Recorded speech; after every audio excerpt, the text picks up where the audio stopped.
Hello friends. आज जो stock मैं आपके सामने लेके आया हूँ, उस कंपनी का नाम है KEI इंडस्ट्रीज। एक स्मॉल कैप कंपनी है, लेकिन फंडामेंटल्स काफ़ी अच्छे हैं, प्राइस एक्शन काफ़ी अच्छी है, जिसकी वजह से मुझे ऐसा लगा कि मुझे ये कंपनी आप तक पहुँचानी चाहिए। आइए, let's move ahead and see what is stored in this company for us. तो ये कंपनी स्टार्ट हुई थी 1968 में। इस कंपनी के पोर्टफोलियो में करीब करीब 400 प्रोडक्ट्स हैं। 1600 1600 प्लस डीलर्स हैं जो कि पैन इंडिया जिनकी कनेक्टिविटी है। हाई इंस्टीट्यूशन होल्डिंग है 39.78%, और पिछले 10 साल में इस स्टॉक ने करीब करीब 2400% रिटर्न दिए हैं। तो आप अंदाज़ा लगा सकते हैं कि 2400% कितना होता है। ये कोई ना तो 100% है, ना 200% है, ना 300% है। It's 2434%, which is a huge return. इसके अलावा जैसा कि आप जानते हैं कि एक कंपनी के फंडामेंटल्स कुछ हद तक इन दो ना रेशोज पे काफ़ी डिपेंड करते हैं, ROC और ROE। जैसा कि मैं पहले भी कह चुका हूँ, जिस भी कंपनी का ROC या ROE 20% से ज़्यादा होता है तो उस कंपनी के फंडामेंटल्स काफ़ी अच्छे होते हैं। ये इस कंपनी के कुछ क्लाइंट बेस है जिन्हें ये अपना सामान बेचते हैं। इसमें आप देख सकते हैं Reliance, Vodafone, Tata, Jindal, siemens, ONGC, Hindalco, Larsen and Toubro. काफ़ी अच्छे अच्छे बड़े बड़े इंस्टीट्यूशनल क्लाइंट्स हैं इनके पास। अब let's start with the technical analysis. अब देखें, मैंने इस चार्ट को दो हिस्सों में बांट दिया है। ये हिस्सा 2007 से शुरू होता है और ये खत्म होता है 2013 तक, और 2013 से ये सिलसिला चलता है 2021 तक, यानी कि आज की डेट तक। अब देखें, 2007 से लेके 2013 तक इस स्टॉक के साथ क्या हुआ। ये स्टॉक लिस्ट हुआ करीब करीब 130 रुपीज के प्राइस पे लिस्ट हुआ, लेकिन उसके बाद इसने एक हाई 129.70 बनाया, फिर 170 170 तक भी चला गया, और उसके बाद इसकी डाउनवर्ड जर्नी शुरू हो गई। और गिरते गिरते गिरते गिरते ये स्टॉक 130 रुपए से 6 रुपए 70 पैसे का हो गया। यानी कि 2014 में अगर आप ये स्टॉक खरीदते तो आपको ये स्टॉक मात्र 6 रुपए 70 पैसे में मिल सकता था। उसके बाद पार्ट टू शुरू होता है। पार्ट टू में स्टॉक ने जबरदस्त रिकवरी दिखाई, और ये स्टॉक 6 रुपए 70 पैसे से चढ़ते चढ़ते चढ़ते आज की डेट में करीब करीब 208 रुपए तक, मेरा ख्याल है 522 रुपए तक पहुंच चुका है। इस स्टॉक ने 614 रुपए का हाई लगाया था, जो कि 2019 फरवरी के आसपास था। उसके बाद जो आप ये फॉल यहाँ पर देख रहे हैं, इस फॉल के बाद इस स्टॉक ने सिर्फ राइज किया है, और इस राइज में सिर्फ एक ही फॉल ऐसा है जो कि इस ट्रेंड लाइन को तोड़ता है, और वो फॉल ये बड़ा कैंडल है।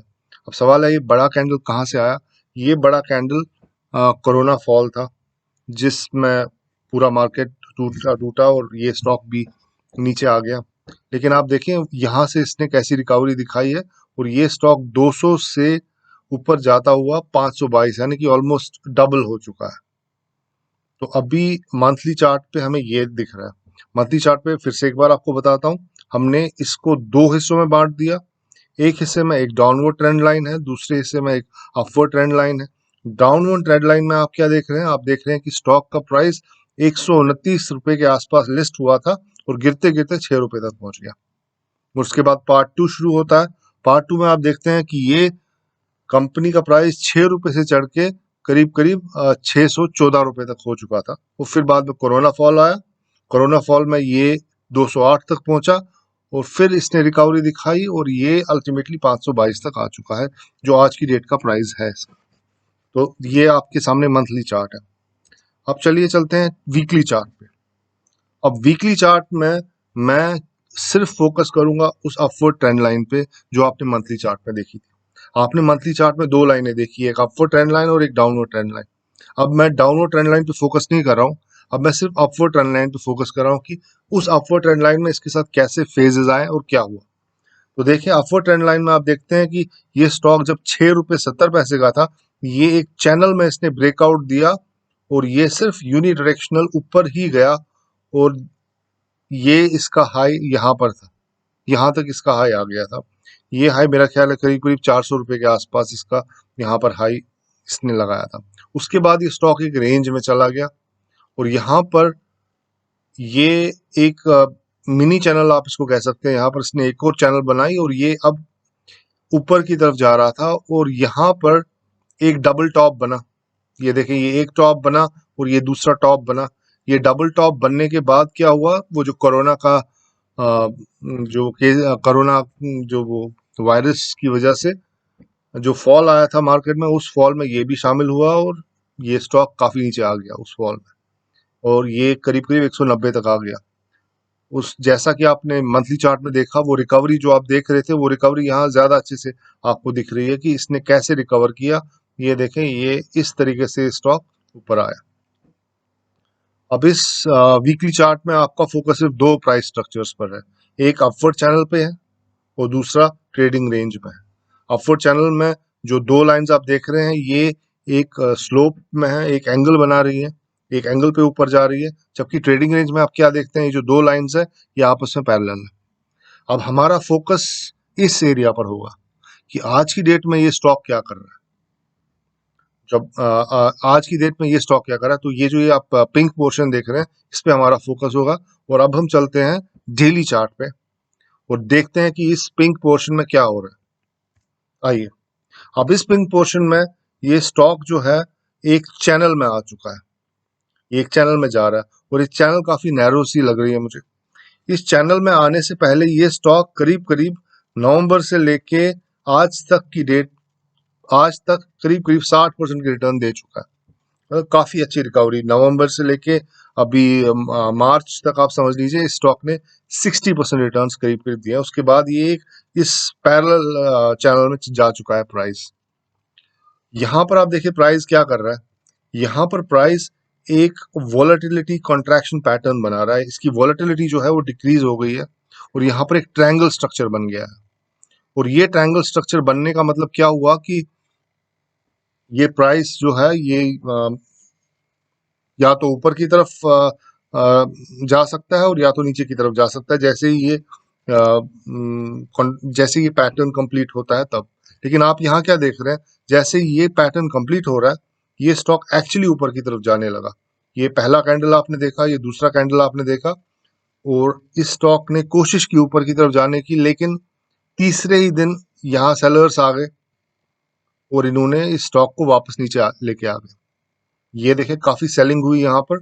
इसको आप डार्क क्लाउड कवर भी कह सकते हैं, राइट। तो यहाँ पर काफी सेलिंग हुई। उसके बाद ये एक दूसरा कैंडल आप देख रहे हैं जिसने इस चैनल की बीच की लाइन पे, नीचे की लाइन पे सपोर्ट लिया और ये स्टॉक यहाँ से वापस बाउंस होकर ऊपर चला गया। अब यहाँ पर कुछ हो रहा है, इस पिंक पोर्शन में कुछ हो रहा है।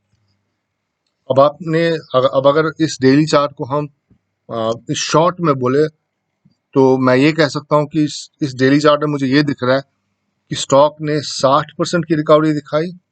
60% की रिकवरी दिखाने के बाद स्टॉक का प्राइस जो है एक चैनल में चला गया। चैनल में जाने के बाद क्या हुआ, वहां पर एक ट्रायंगल फॉर्मेशन हुई, जिस ट्रायंगल फॉर्मेशन के अंदर वोलेटिलिटी कॉन्ट्रैक्ट हुई। वोलेटिलिटी कॉन्ट्रैक्ट होने के बाद क्या हुआ कि ये स्टॉक जो ब्रेकआउट आ गया वो ऊपर की डायरेक्शन में आ गया और यहाँ पर दो कैंडल्स बने और ऐसा लग रहा था कि अब ये ऊपर ही जा रहा है। लेकिन तीसरे कैंडल में, इस तीसरे कैंडल की बॉडी ने इस बुलिश कैंडल को पूरी तरह से एंगल्फ कर दिया, तो ये बेयरिश एंगल्फिंग है। और उसके बाद ऐसा लग रहा था कि अब ये स्टॉक का प्राइस काफी नीचे जाएगा, क्योंकि इतना स्ट्रॉन्ग कैंडल देने के बाद जाहिर सी बात है कि स्टॉक का प्राइस, बियर्स का प्रॉबर थोड़ा ज्यादा लग रहा था और ऐसा लग रहा था कि अब ये स्टॉक का प्राइस नीचे की तरफ जाएगा। लेकिन नेक्स्ट कैंडल आप देख रहे हैं, इसने इस चैनल के लोअर पार्ट पे सपोर्ट लिया और नेक्स्ट कैंडल इससे भी बड़ी कैंडल आई, अच्छी कैंडल आई, जिससे ये साबित हो गया कि ये कैंडल थी, इस कैंडल ये एक फॉल्स ब्रेकडाउन था। इट वाज नॉट इस ब्रेकडाउन को कोई सपोर्ट नहीं मिला, कोई बैकअप नहीं मिला, क्योंकि इस रेड कैंडल के बाद जो दूसरी कैंडल थी वो बियर्स के लिए हक में नहीं थी। It was not supportive of bears, right. So अब यहां पर कुछ हो रहा है, इस पिंक पोर्शन में कुछ हो रहा है। अब हमें ये जानने की कोशिश करनी है कि इस पिंक पोर्शन में क्या हो रहा है। तो अब हम इस पिंक पोर्शन के अंदर फिर से एक माइक्रोस्कोपिक व्यू लेते हैं, देखते हैं अंदर क्या हो रहा है। चलिए अब डेली चार्ट में चलते हैं।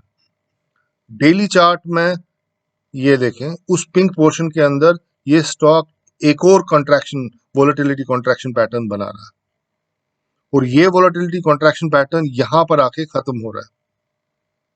और आज के दिन ये वोलेटिलिटी कॉन्ट्रैक्शन पैटर्न जो है पूरी तरह से कंप्लीट हो चुका है। अब आगे ये हो सकता है कि ये स्टॉक दो लेवल्स यहाँ पर है, एक तो एक लेवल है 538 की लेवल, और दूसरी लेवल है 510 की लेवल। तो मेरा ऐसा मानना है कि इसने बैक टू बैक दो वोलेटिलिटी कॉन्ट्रैक्शन पैटर्न्स दिखाए। एक वोलेटिलिटी कॉन्ट्रैक्शन पैटर्न जो आपने डेली चार्ट में देखा, जो बड़ा वाला ट्रायंगल आपने देखा, और यहाँ पर आवरली में भी आप एक वोलेटिलिटी पैटर्न देख रहे हैं। तो ये back to back volatility contraction pattern इस बात को पुख्ता कर देता है कि अब यहाँ पर या तो ब्रेकआउट आने वाला है या ब्रेकडाउन आने वाला है। लेकिन जहां तक मेरा ख्याल है, हर चीज को एक कॉन्टेक्स्ट में समझना चाहिए। अगर आप देखेंगे, हमने मंथली चार्ट में देखा कि स्टॉक ने ऑलरेडी 60% की रिकवरी की थी, और 60% की रिकवरी के बाद ही एक कॉन्ट्रैक्शन पैटर्न में चला गया, डेली में भी चला गया और आवरली में भी चला गया। तो अब मेरा ऐसा मानना है कि अगर ये स्टॉक इस 538 की लेवल को कल क्रॉस करता है, तो ये ऊपर की तरफ एक शानदार ब्रेकआउट दे सकता है, और इस स्टॉक का टारगेट मेरे हिसाब से करीब करीब 700 रुपये हो सकता है। तो दोस्तों, ये मेरा एनालिसिस है। दिस इज ये सिर्फ एक एनालिसिस है, ये कोई प्रेडिक्शन नहीं है। ये बस चार्ट को देख के जो मैं समझा, जो मुझे समझ आया, वो मैंने आप तक पहुंचाया। आई होप आपको ये मेरा ये एनालिसिस पसंद आया। अगर आप को ये पसंद आया तो प्लीज़ इस चैनल को लाइक करें, सब्सक्राइब करें। Thank you very much. Have a nice day. Bye bye.